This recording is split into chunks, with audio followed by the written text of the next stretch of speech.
will not be held responsible.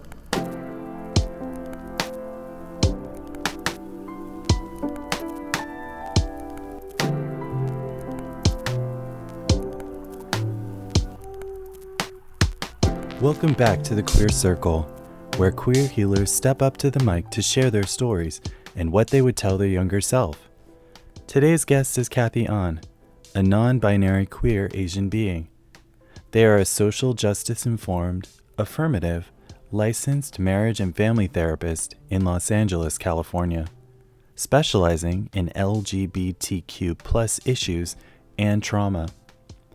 Currently, Kathie works in community mental health, servicing youth and young adults. They are also a yoga practitioner and teacher, Buddhist, and self-taught astrologer for the past 15 years. Welcome to the Queer Circle, Kathie.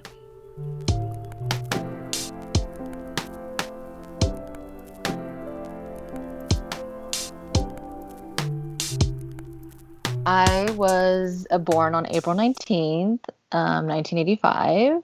I'm the youngest of three girls. My parents had wished that for a boy, and so I was the last try, and that was the closest thing they got to a boy. I was C-sectioned. So I don't know. For some reason, I'm kind of interested in C-sections, but my other two sisters weren't. Right after I was born, my mom's mom actually passed away. I think within a month of my birth. And so I went with her to Korea as a fresh baby. And I really think that experience, and I guess just kind of being in the motherland, affected me somehow. Not sure how, but I think it did. But my mother was grieving a death while she, had just brought in me new life into the world. And I think that experience just shows the multiplicities of experiences going on at one time in a person's life. Just multiple realities, kind of always running its course.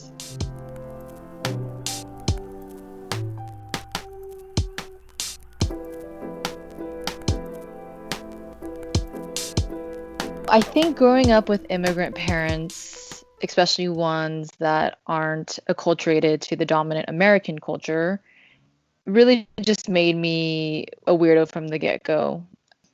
People didn't know how to, where to place me or how to read me, because I was, as a child, hardly surrounded by people that looked like me or like other Koreans. And the only space I went to was church on Sundays, where I did see fellow Koreans, but I just never acted like them or wasn't really interested in the same things as, kids my age that happen to be Korean. This difference is something I've kind of felt my whole life. So difference feels natural for me. So when I was, since I was then I became a teen, and I was just very attracted to queers and punks and weirdos and goths and other people of color, especially in white dominated spaces. I just felt really instinctually drawn to people that were just othered. So from very early on, I knew I was different.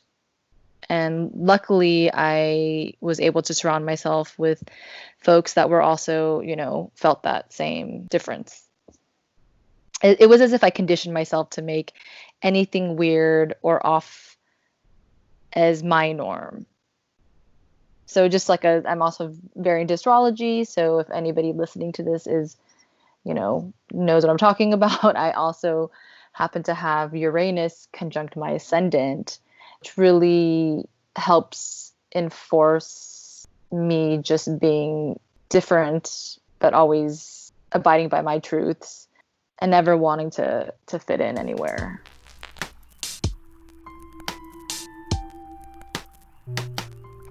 So my first hero was definitely my grandmother. She really taught me what it meant to be loved. My parents weren't around much since they were working, both of them were working all the time. So I was left to be watched by her and cared for. And she just like really cared for me and loved me. And it just, I don't know, I just felt it.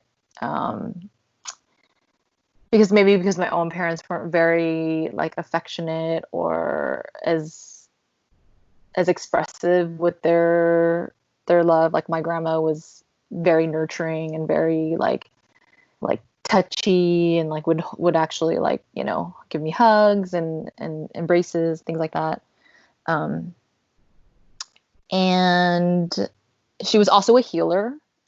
She was always cooking healing foods when I or my sisters were not feeling well. She would make herbal concoctions for different ailments that I had, and she would get all the ingredients from her garden. She loved gardening. She was a very big green thumb.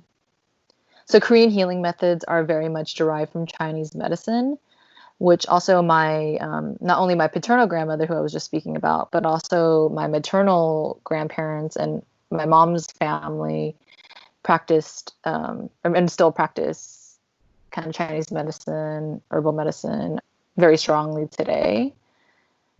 So natural healing has just been my family's tradition. And I learned that we could heal ourselves through holistic means.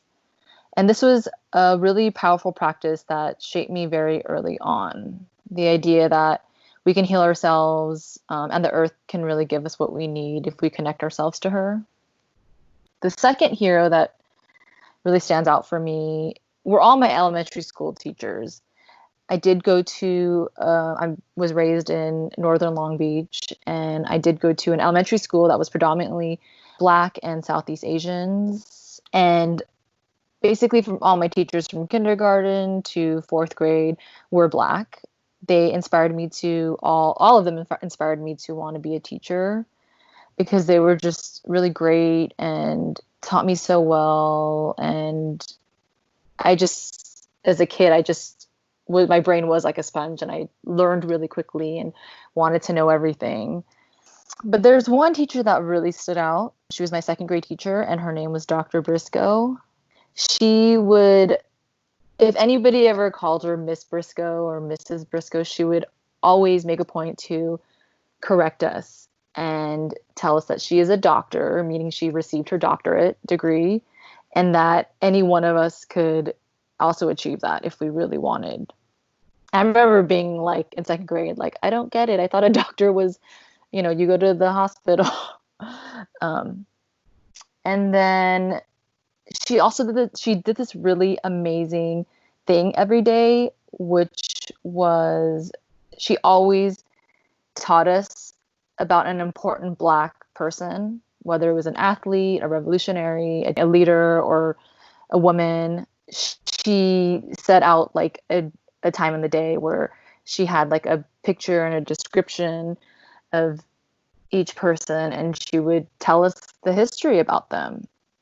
And so she was talking about, you know, Malcolm X and Martin Luther King and famous athletes and just really important people, important Black figures. And I really truly believe that this is when my radicalization started. I think she and all my other teachers and with my grandma was exactly what I needed as a child to like help shape who I am today.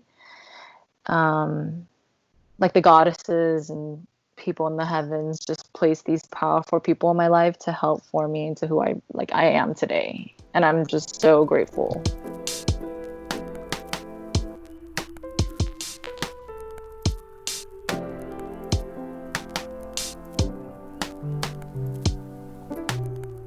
One of the harder times slash like greatest lessons that I learned was through a really intense friendship breakup that led to an outcasting of me from my queer social group slash chosen family at that time. So we were all roughly in our mid 20s, and, had radical beliefs and politics that connected us. But then I kind of found myself growing in a different direction than them.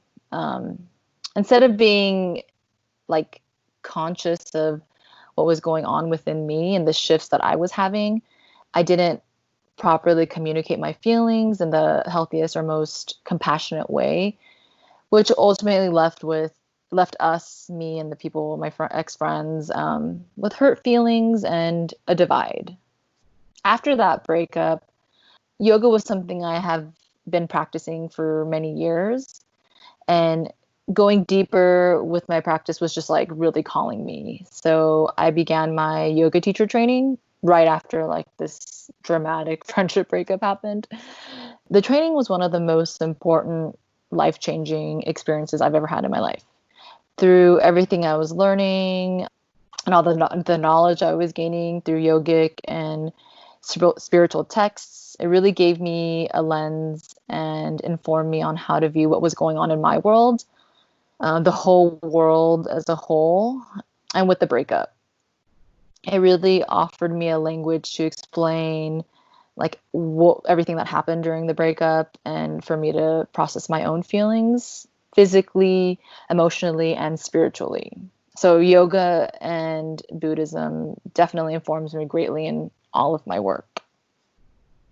I also think what really essentially informs and inspires me is my own depression, and the depression that runs in my family, and coming from a culture where it's very shameful to be out of the norm in any type of way.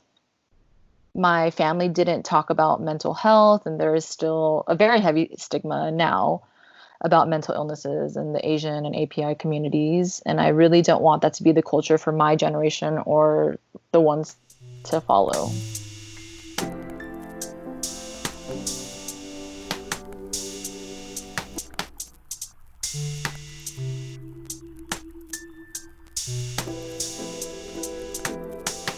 So I've always struggled with my own depression, especially in my younger years.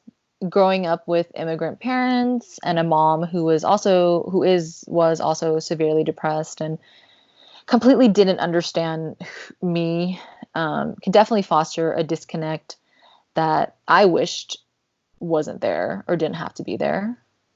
I think the depression I experience is very informative in my work now. I don't want kids and people to live their lives not being seen nor heard, or afraid of talking about what is going on in the inside. I internalized my own anxiety and depression growing up because I didn't have an environment that allowed for me to feel safe to express what I was feeling. And I didn't have that environment because my parents didn't know how to foster that space. Like I said, they didn't know how to talk about feelings. And so all of that was very foreign to them. I had to ultimately understand my mother and my parents' struggle instead of wishing that they would come around to accepting and understanding me. So they were very like traditional minded, and I obviously was raised and socialized here. So I have a lot of different ideologies than them. So I took all the ethnic studies and history classes to try to put myself in the shoes of the immigrant and cultural experiences that they underwent and are even currently experiencing. Learning how different systems of oppression work, as well as the history and traumas that my parents endured, allowed for me to put into context their own depression and limitations. This did offer me a lot of peace instead of being angry, instead of deciding to stay angry at my parents for never like getting me or trying to understand me. I took it upon myself to understand them and how outside factors such as the environment and socio-political systems really play a large part in shaping how we become. And of course, along like my educational or academic journey, I learned about other groups of people's struggles and origin stories to understand how as people come to be today and what is still affecting us.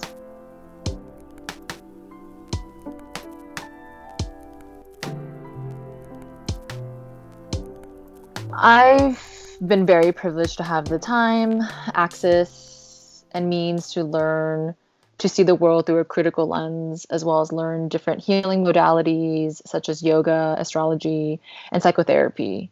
So I really want to share my resources to people that don't have access to them. I think it's very important to begin normalizing healing as a whole. I'm living and continuously learning on how to be an ally, accomplice for people living in this, really racist, sexist, ableist society. And I want to be able to teach and model that to people, and especially to fellow therapists. I truly believe it is a therapist's responsibility to make sure that we are culturally aware and compassionate, and that our work is rooted in unlearning oppressive practices and behaviors. So, all of the anti-racist, anti-sexist, anti-ableist work knowledge that I've learned, I want to bring that back to fellow therapists so that, they can be more conscious clinicians and better clinicians and more competent to work with, people that are marginalized. I really love teens, young adults. That's the age population that I really like to work with. Because when it comes to healing, I kind of have a very prevention approach. Let's prevent things from getting worse or from even happening. So I like to work with younger people only because I feel like essentially therapists are kind of also like teachers, and I really like contributing to the formation of kids' minds, and especially, with in regards to mental health. Just teaching kids young healthy behaviors, it just is really rewarding. I feel like I'm really making a change in their lives. But I do love working with children of color and LGBTQI plus teens and youth and young adults. That's the population that I focus on. And I also do really love working with women of color. I would tell my child self that it's okay to feel things and talk about them. Again, in my household, emotions weren't discussed much, so I had to learn, and still am learning, how to talk about emotions and feelings, which is probably why I'm in the field that I'm in today. Also, I would tell my child self, to always remember to trust that inner voice, that gut instinct that we all have, because that's the most important relationship that we could have with ourselves. Thank you, Kathie, for sharing your journey with us. Thank you, listener, for being with us today. Kathie can be found on Instagram at selenophiliac or at tapioca.sunrise. Or if you'd like to learn more about their therapy offerings, check them out on BetterHelp at betterhelp.com/Kathie-on. You can find all this information and more on our website, queercirclepodcast.com. Music from today's episode was provided by Purple Fluoride. You can find Purple Fluoride's works anywhere streaming is available: Spotify, iTunes, and beyond.